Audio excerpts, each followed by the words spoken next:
क्या सुबह सुबह मदरसों में भी अब गाना पड़ेगा वंदे मातरम।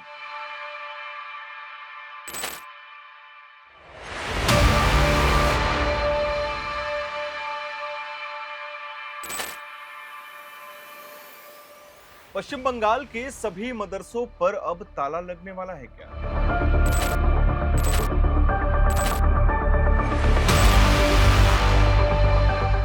क्या हजारों मदरसों की जांच के बाद बड़ी कार्रवाई होने वाली है? और क्या पश्चिम बंगाल अब उत्तर प्रदेश के उस रास्ते पर चल पड़ा है जहां मदरसों पर बड़े पैमाने पर सर्वे और सत्यापन किया गया था? इन सवालों ने पूरे देश में एक नई बहस छेड़ दी है। एक नया विवाद खड़ा हो गया है क्योंकि पश्चिम बंगाल सरकार ने राज्य के सभी मदरसों का बड़ा सर्वे शुरू कर दिया है और 5 जुलाई तक हर जिले से विस्तृत रिपोर्ट मांगी गई है। ऐसे में लाखों छात्रों, शिक्षकों और अभिभावकों के मन में यह सवाल उठ रहा है कि आखिर सरकार की मंशा क्या है और आने वाले दिनों में क्या कोई बड़ा फैसला देखने को मिल सकता है क्या?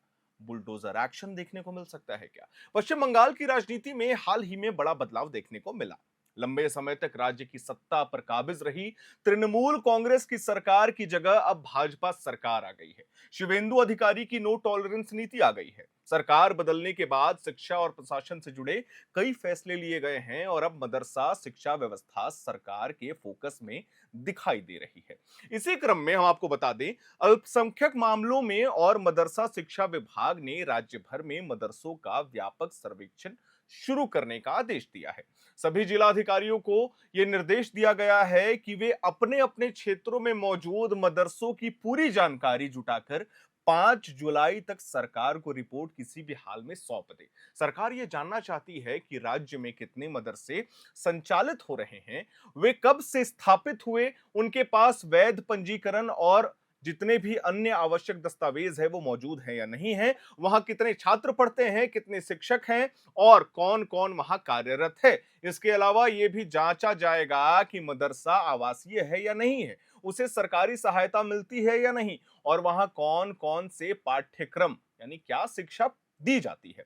सरकार का यह कहना है कि यह पूरी कवायद केवल एक डेटाबेस तैयार करने के लिए की जा रही है ताकि भविष्य में शिक्षा से जुड़ी नीतियां और योजनाएं बेहतर तरीके से बनाई जा सके। लेकिन जब बात मदरसों की आती है तो मामला सिर्फ शिक्षा तक सीमित नहीं रहता, बल्कि राजनीति और समाज दोनों इससे जुड़ जाते हैं। यही वजह है कि इस सर्वे को लेकर तरह तरह की चर्चाएं भी शुरू हो गई हैं। कुछ लोग इसे एक सामान्य प्रशासनिक प्रक्रिया बता रहे हैं, लेकिन मामला मदरसा का है। कुछ लोग का मानना है कि ये आने वाले समय में बड़ी कार्रवाई की तैयारी हो सकती है, खासकर इसीलिए क्योंकि सरकार ने ये स्पष्ट रूप से कहा है कि यदि जांच के दौरान किसी तरह की अनियमितता, दस्तावेजों की कमी या फिर नियमों के उल्लंघन की बात सामने आती है तो उसकी अलग से समीक्षा की जाएगी और उसके आधार पर निर्णय लिया जाएगा कि क्या किया जा सकता है। यही वो बिंदु है जिसने बहस को और तेज कर दिया है, क्योंकि अगर किसी संस्थान के पास वैध दस्तावेज नहीं है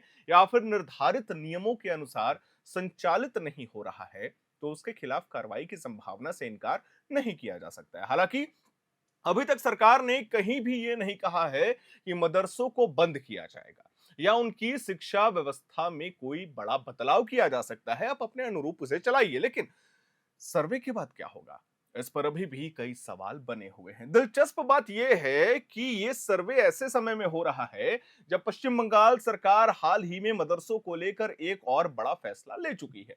सरकार ने राज्य के मदरसों सहित सभी शैक्षणिक संस्थानों में सुबह की प्रार्थना के दौरान वंदे मातरम गाना अनिवार्य कर दिया है। चाहे आप कोई भी हो, आपको गाना होगा। सरकार का यह तर्क है कि यह राष्ट्रीय एकता और समान शैक्षणिक वातावरण को बढ़ावा देने की दिशा में उठाया गया एक अहम कदम है। हालांकि इस फैसले को लेकर कुछ संगठनों और समुदायों के नेताओं ने अपनी आपत्तियां भी दर्ज कराई हैं, लेकिन सरकार अपने फैसले पर कायम है। अब यह सबसे बड़ा सवाल रह उठ जाता है या हो जाता है कि क्या पश्चिम बंगाल वही मॉडल अपनाने जा रहा है जो उत्तर प्रदेश में देखने को मिला था। आज उत्तर प्रदेश की अगर हम बात करें तो वहां भी कुछ साल पहले राज्य भर के मदरसों का बड़ा सर्वे कराया गया था। आज भी बुलडोजर एक्शन देखने को मिल रहे हैं। उस सर्वे का उद्देश्य यह पता लगाना था कि कितने मदरसे मान्यता प्राप्त हैं, कितने बिना मान्यता के चल रहे हैं, उनकी आर्थिक व्यवस्था कैसे है और क्या वहां पढ़ाई किस स्तर पर की जाती है।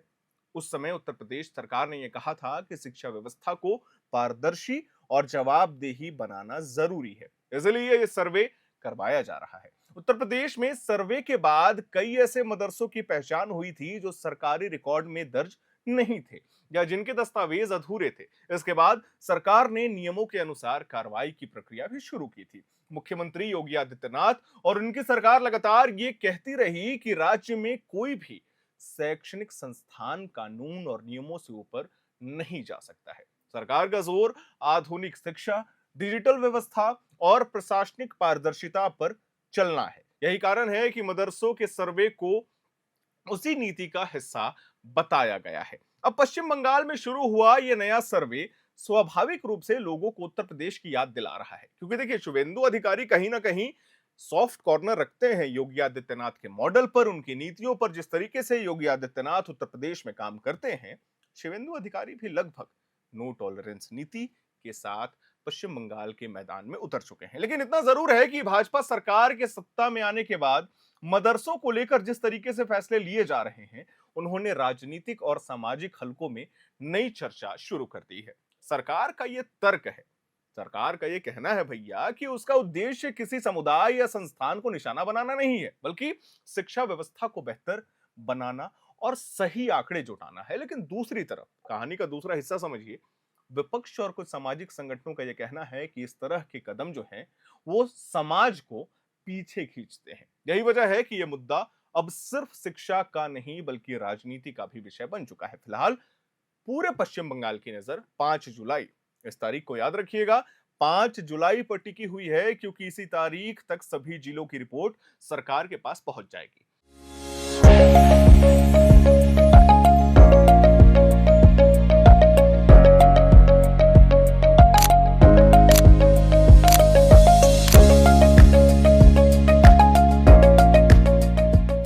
और उसके बाद राज्य सरकार के पास हर मदरसे से जुड़ी विस्तृत जानकारी उपलब्ध होगी। तब ये साफ हो सकेगा कि ये पूरी कवायद जो है वो केवल रिकॉर्ड अपडेट करने तक सीमित रहेगी या फिर इसके आधार पर कुछ बड़े प्रशासनिक और कानूनी फैसले भी लिए जा सकेंगे। अभी के लिए एक बात तो स्पष्ट है कि पश्चिम बंगाल में मदरसों को लेकर एक बड़ा प्रशासनिक अभियान शिवेंदु अधिकारी के सरकार के द्वारा शुरू कर दिया गया है। सरकार इसे शिक्षा सुधार और बेहतर प्रबंधन की दिशा में उठाया गया कदम बता रही है, जबकि आलोचक या कह लीजिए कि जो विरोधी दल हैं वो इसे राजनीतिक नजरिए से देख रहे हैं। लेकिन असली तस्वीर तब सामने आएगी जब सर्वे पूरा होगा और उसके बाद उसका निष्कर्ष क्या निकलेगा। तब तक लाखों लोगों के मन में एक ही सवाल, आखिर ऐसा क्या हो रहा है पश्चिम बंगाल में, क्यों इतना नो टॉलरेंस नीति के पीछे भाग रहे हैं शुवेंदु अधिकारी कि अंततः अल्पसंख्यक समुदाय के मदरसों को भी नहीं छोड़ा जा रहा है। अब इसमें 2 पॉइंट है, हम छोड़ना चाहेंगे और बताना भी चाहेंगे। सबसे पहला मुद्दा और सबसे जरूरी मुद्दा, 21वीं सदी में भारत जी रहा है। आप सीबीएसई ले लीजिए, आप जैक बोर्ड ले लीजिए, आप बिहार बोर्ड ले लीजिए, नेशनल लेवल का कोई भी बोर्ड ले लीजिए या स्टेट बोर्ड ले लीजिए। आज के समय में इंटरनेट सुविधा, स्मार्ट क्लासेस की सुविधा, practical classes, science lab, laboratories के द्वारा पढ़ाई की जा रही है। तब जाके बच्चे जो हैं अन्य देशों के बच्चे के साथ कंपीट कर रहे हैं। ये बात आप मानते होंगे। भले ही आप 10,000 रुपए कमा रहे होंगे, लेकिन आपकी यही उम्मीद होती होगी, आप कोशिश करते होंगे कि मेरे बच्चे को इस इलाके के सबसे बेहतरीन स्कूल में हम भेजें, वहां वो पढ़ाई करे ताकि अपने सपनों को पिरो सके। मानते हैं भले आप 10,000 कमा रहे होंगे, आप 4,000 रुपए फीस देंगे। अब ये सर्वे जो हो रहा है, एक गुट ये कह रहा है कि मदरसों में ना तो स्मार्ट क्लासेस होते हैं, ना तो फिजिकल क्लासेस होते हैं, वहां अलग अलग सब्जेक्ट्स होते हैं जिनकी कोई भी यूज आप कह लीजिए, किसी भी तरीके का इस्तेमाल आप कह लीजिए, वो आज के आधुनिक डेटाबेस में नहीं होता। मदरसों में C++ की पढ़ाई नहीं की जाती है। ये बहुत सारे सर्वे रिपोर्ट्स और मीडिया रिपोर्ट्स ये बात दावा करते हैं। कंप्यूटर लैब्स नहीं उपलब्ध हैं अच्छे तरीके से, ताकि बच्चे जो हैं वो हाईटेक कंप्यूटर से जानकारी प्राप्त कर सके, डेटाबेस कैसे लिया जा सकता है, इंटरनेट सर्फिंग कैसे किया जाता है। तो ये अलग अलग विचारधारा है। एक पक्ष कह रहा है कि ये तो भैया राजनीतिक खटास है, बदला लिया जा रहा है। जो तृणमूल कांग्रेस ने जिस तरीके से पश्चिम बंगाल को बर्बाद किया है, उसको शुवेंदु अधिकारी जो है और बर्बादी की कगार पे ले जा रहे हैं, ये दूसरा पक्ष कहता है। आप इसके बारे में क्या सोचते हैं, ये अपनी राय हमें कमेंट बॉक्स में जरूर बताइएगा। मैं उम्मीद करता हूं हमारी ये जानकारी रिपोर्ट आपको पसंद आई होगी। वीडियो को लाइक करें, शेयर करें, हमारे चैनल को सब्सक्राइब करें।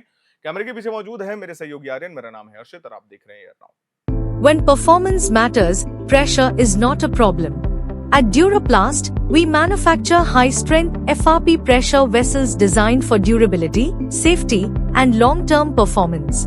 Built with advanced fiber reinforcement technology, our vessels offer exceptional tensile strength while remaining lightweight and corrosion-resistant. Perfect for water treatment systems, roplants, and demanding industrial applications. And power your operations with strength you can trust. Get in touch with Duraplast today.